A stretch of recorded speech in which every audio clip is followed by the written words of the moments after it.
Hello, this video is about Google Sheets and relative and absolute addressing of cells.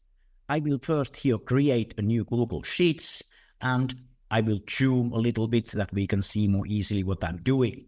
I will here type just some numbers. I'm now inventing these from my mind. They don't really mean anything.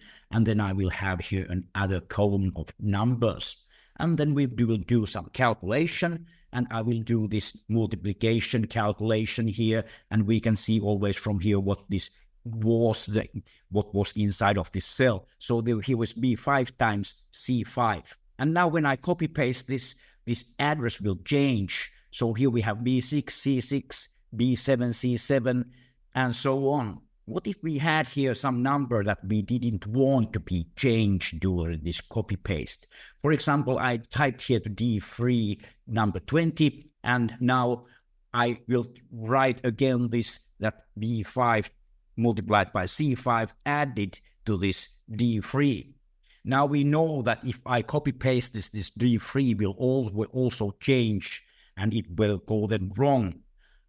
Now I will use this $ here, and this $ can be found from my computer and from Alt-GR and 4, and this is where I found this $. It can be in different places in different computers. And now I copy paste this, and this $ address won't change. So I have here D3, and it will remain D3 even these other addresses have changed. So this was the way how this address can be fixed to one position, and it won't change when we copy paste these cells.